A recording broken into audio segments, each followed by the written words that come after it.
The Tom Flowers Cricket Coaching Podcast, brought to you by Bespoke Cricket, Rutland's premium cricket brand. For the best bats, pads and gloves, check out bespoke-cricket.co.uk. Here's what's coming up on the podcast. We have a very simple rule at TFCC, and that's you need to know one thing about the player, but you need to know two things about the parent. Too many coaches explain the how or the what, so you're not doing this, you're not doing that. Not enough explain the why. Lots of schools, counties, clubs do one-to-one lessons, and are these being recorded, documented? Because ultimately, if you're taking a player on a journey of improvement or development, you need to know where you've come from and where you're going. Now, on with the podcast. Hello and welcome to the new season of the TFCC podcast. I'm Tom Flowers, Director of TFCC and ECB Level 4 Elite Coach. Guys, we've been away for a while. Lots to talk about, lots to update you on. However, I would like to focus the new series a little bit more on specific themes for each podcast. So in today's podcast, I'd like to cover feedback and how that happens between from ourselves and from counties and clubs, etc., and schools, and my sort of take on that. So player feedback. I'd also like to update you on a landmark game for TFCC that happened over Easter, and also bring you up to date with a couple of other things in the cricketing world that's been happening. So without further ado, let's kick off the new season of the TFCC 2025 podcast. Right guys, so feedback. Feedback for players, I think, is where I want to go with today, and it's something that's been a bugbear of mine for a while now. I feel very strongly and very passionately about feedback and what's currently taking place, be it from schools, counties, etc. And to me, there are some basic fundamentals that need to happen in order for that for the process to happen a lot easier, and just for clarity and transparency between the various stakeholders and key players that are involved. And at TFCC, I'm really positioned in the middle of all the different elements and the different environments that a lot of the players are playing in. So we might see an individual who is a county age group player. They are an independent school where they've got a head of cricket. They are playing club cricket and senior cricket maybe. Maybe they come to us as well. And I think we all have a duty to ensure that in the best interest of the player, be it technical coaching, workload, mindset, or just where they're at generally, I do feel that a lot more can be done from that perspective. Now, I think at the moment you've probably got a situation where if you look at it as a threefold, you've got counties, private coaches and schools. I think you've probably got a situation where the schools and private coaches probably feel that it's the county coaches' jobs to oversee each player's development due to the fact that they are on the county pathway or contracted as an academy player or whatever it might be. The problem with that is lack of resource, and there is not enough resource time in the day for the county coaches to be able to manage, in my opinion, each player effectively. But there are some easy wins that don't happen, and I often have chats with, over the years I've had chats with county coaches and pathway coaches and said, look, my door's always open, the phone's always there. If you know I'm working with a player or we're working with a player, please do pick the phone up, because it's really important that we align in what we're doing so that messages are simple, players are interpreting things in the correct way, and when that is done well, I think it works really well. But there are some easy wins, and I'd like to see more potential online portals where, if you have Jay Bloggs, who is a county under 16, 17 batter, and he works with 2 or 3 coaches, school, privately, county, that after each session, for example, the coach was able to input some feedback into that system. It will just make sure that things are aligned. I don't think it's a lot of effort. I think that should be led by the counties. That's something that just requires a little bit of time But if that happens, I do think you're going to find that these players' development is far more aligned.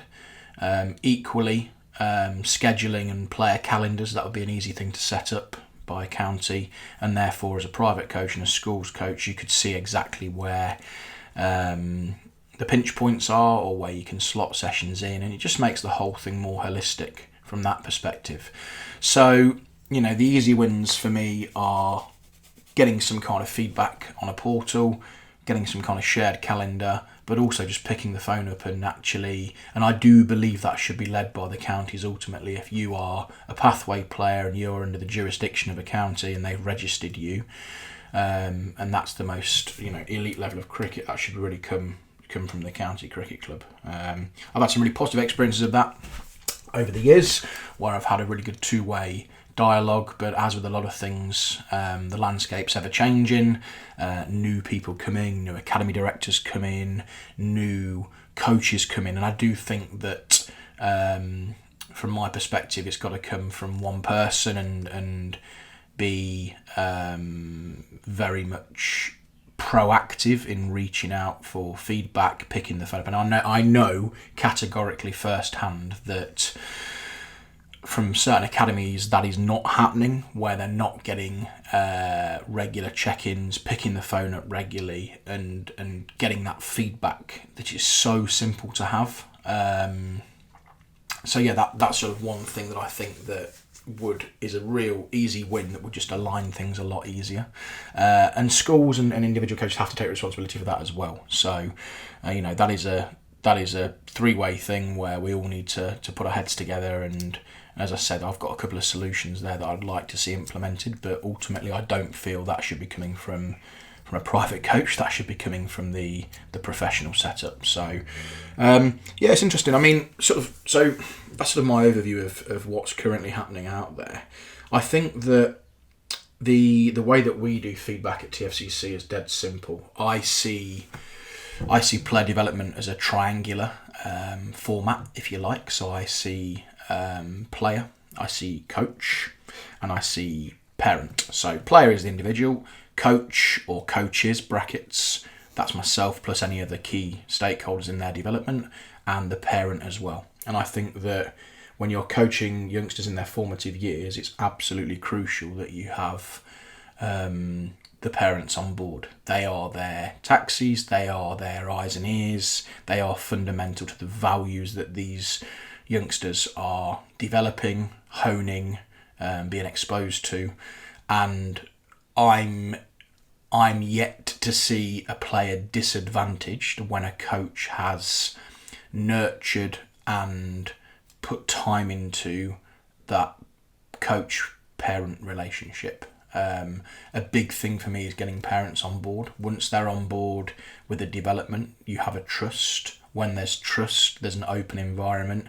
When there's an open environment, you get honesty and you can get real results. So do I think that happens in our institution as a private coaching company? Yes, I do.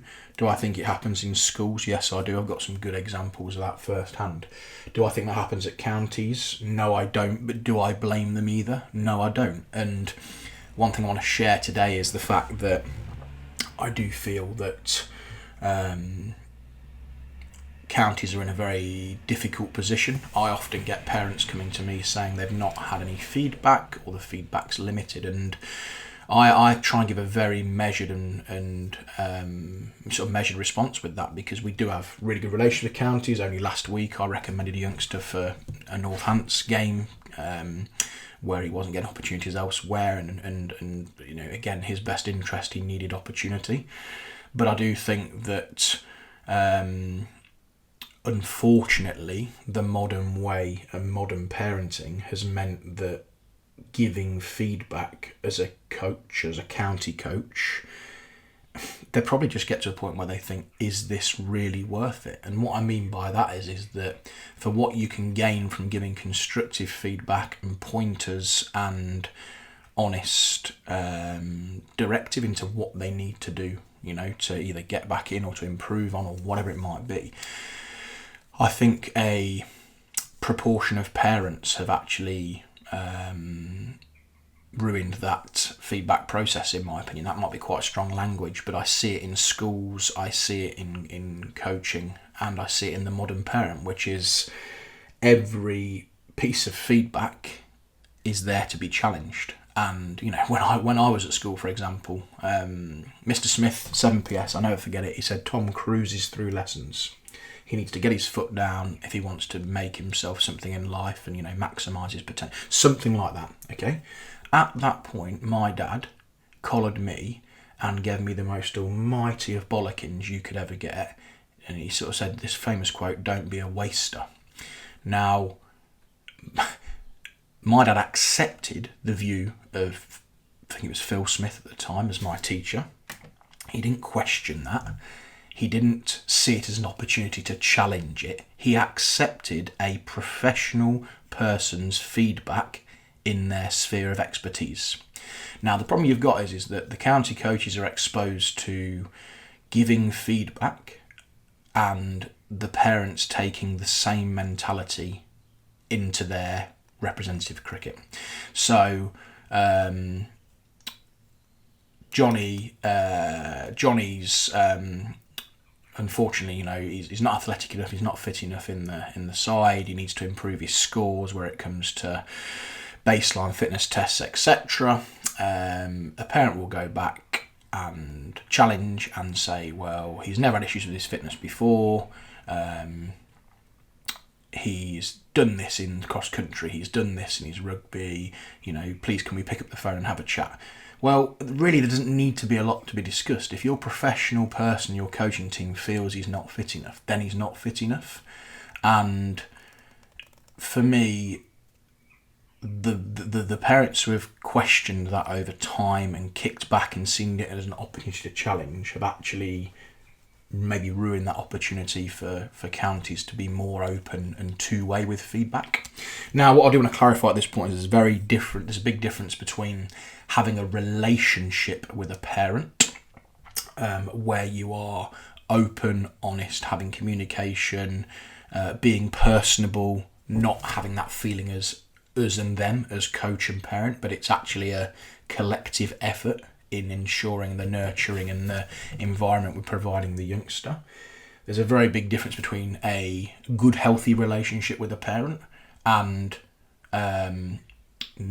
giving feedback or not giving feedback, because feedback is a very formal type of dialogue, whereas I'm talking about earlier having that healthy relationship as informal dialogue between parent and coach, which I don't think happens enough at the moment. And it might be something as simple as asking a parent, how their week's been, or what they do for work. Or we have a very simple rule at TFCC, and that's you need to know one thing about the player, but you need to know two things about the parent when you first meet them.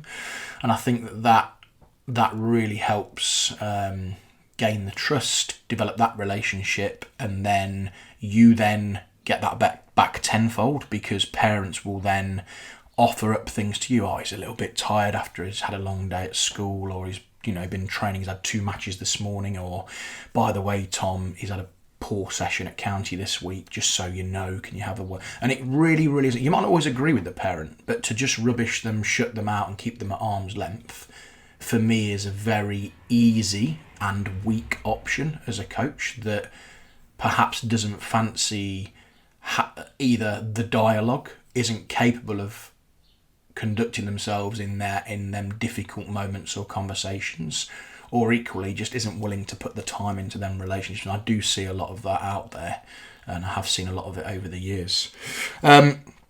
So I guess that's my sort of view on the current model of feedback and how it's happening. As I say, the feedback that happens within sessions, that's also crucial for me. So if you are feeding back to a player, sort of different types of feedback, you might give them some hot feedback. So that is at the end of their session. What have they done well? What's not gone so well? Why? Explaining why you think that, or why you're asking to instigate a change. Too many coaches explain the how or the what. So you're not doing this, you're not doing that. Not enough explain the why. So, you keep hitting the ball in the air, and you're going to get caught. Okay, right, okay, well, that's fair enough. The why to that is, so why is it so important? Well, if you learn to play the ball later, you can hit the ball as hard as you want because you're hitting the ball on the downswing.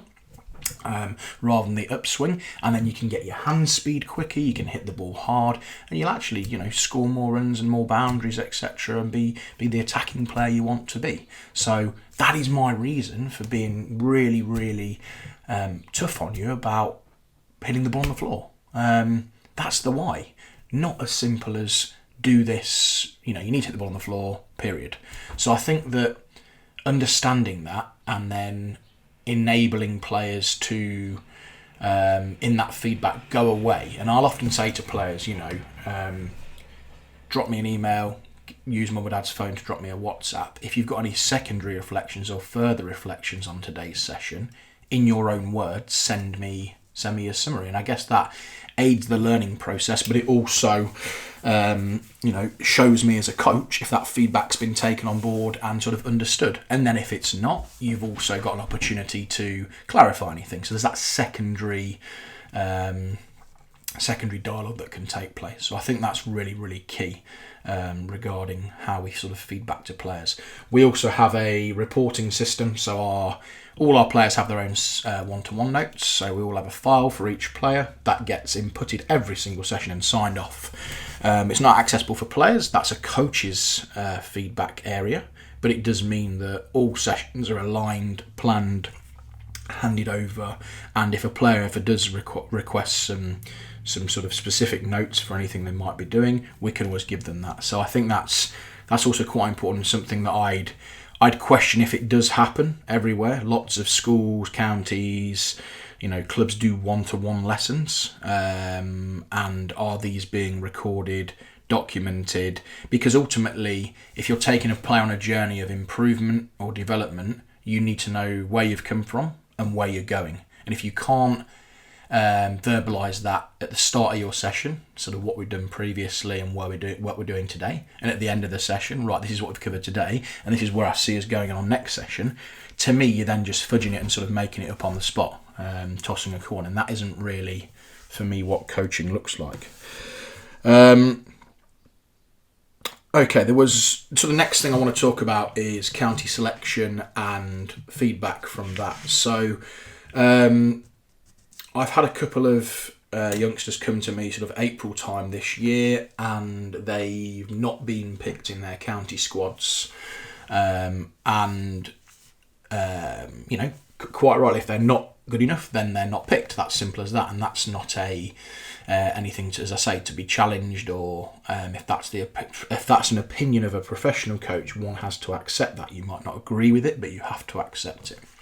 But what it's highlighted to me is a bit of a flaw in the system. So if you've got a county that's got a development squad, a major county, one of the 18 over the winter, and they've got a development squad of, 16, 17 players. For me, the counties have a duty of care that if they are releasing players from that 18, 20-man squad or 24, whatever it might be, where do these players then go? So are there under 16, 18 games, or under 14, 18 games, or is there a development side that plays against the side that's picked midway through the summer? Are there development fixtures against schools or against good club sides? But it doesn't appear that's happening. So what I've picked up this summer is that a bit of a flaw in the system across the counties in the local area, across the board, which is if you don't get picked for the main squad and you're released early April, mid-April, where do you go from there? Because if you left a major county, the minor counties will say, and I've had this firsthand, where I've said, look, I've got a youngster here, he's been left out of the squad. Are there any opportunities? And they're saying, well, no, we've picked our squad for the year. They've been training together all winter. And there's no opportunity. So you're effectively got a youngster who could be playing county age group 1 year, training all winter with that county squad, and they're not able to succession plan because they're part of that major county for the winter until April. It gets to April and they've got no representative cricket because squads are already picked. And I do find that really hard to get my head around, in that there needs to be some sort of dialogue, relationship So I had a lad last year who was left out of the Leicester squad before last season, and he went to Cricket East, and they'd already picked the squad. So he got no rep cricket last year as a 17-year-old. Only now he's under 18, a year on, when he's been able to train in the winter, has he been able to get rep cricket this year. So for me, there's a real void in the system somewhere, and I don't know how this is addressed. To me, it's an ECB issue, but they need to look at the development of these youngsters, because if you're peripheral and you get left out as a 14-year-old, you could have a season of not even playing for a minor county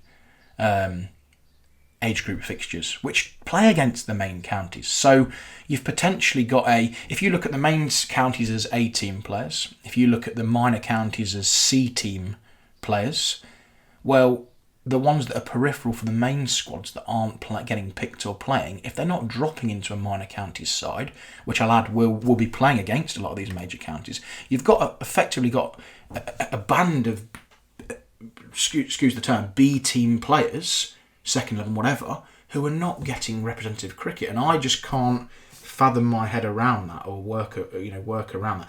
I'd love to know what the solution is, what people's opinions are on that. So if anyone does have any ideas on that or suggestions or whatever, please do drop us a message, get in touch and make a comment. But I'm yet to find, other than the counties saying in February, look, we've picked the squad now, and giving players the choice of a 2-month period, or at least a heads up, look, you're not in the starting 12 or 14, we advise you to go and look elsewhere for the next 2 months where they can actually catch on the back end of some winter training.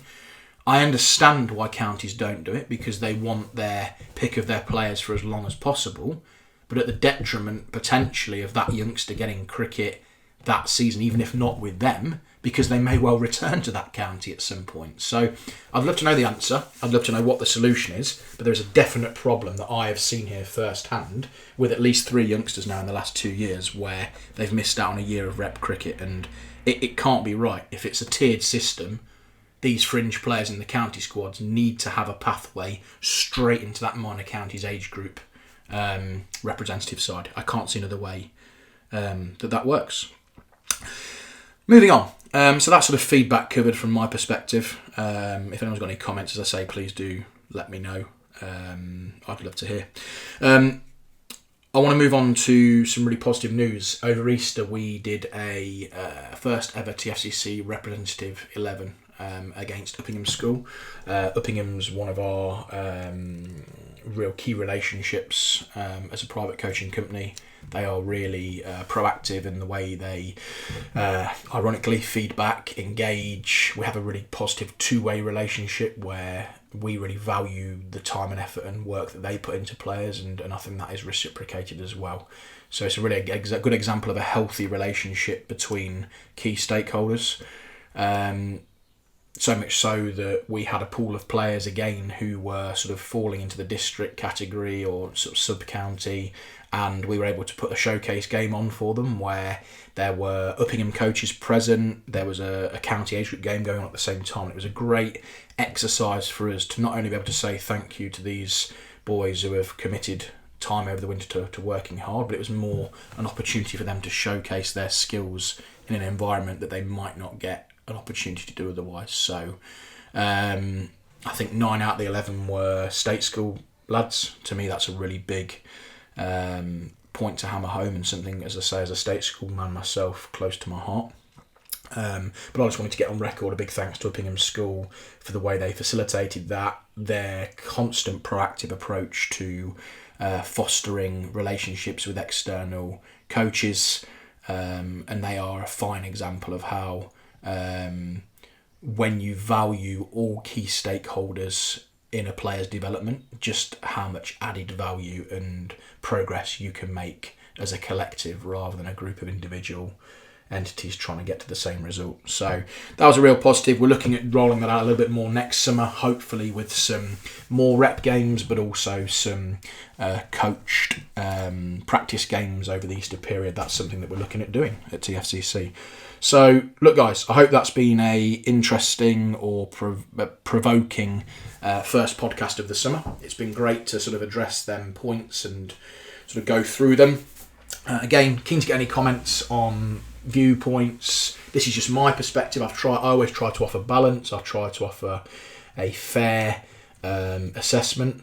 Again, you always have to remember that my viewpoint and stance is having come through the pathway, being positioned where we are exposed to boys and girls who are playing across 6 or 7 different pathways in our region. So we're constantly getting feedback. We're at the centre of the eyes and ears, if you like, of what's going on out there. So I am trying to give as best as possible a measured approach, but also I'm trying to see if we can facilitate and instigate a bit of change and some easy wins across the board as to how we can, ultimately benefit the player more. So look, thanks ever so much. That's episode 1 of the TFCC 2025 summer podcast series. Hope you enjoyed the episode.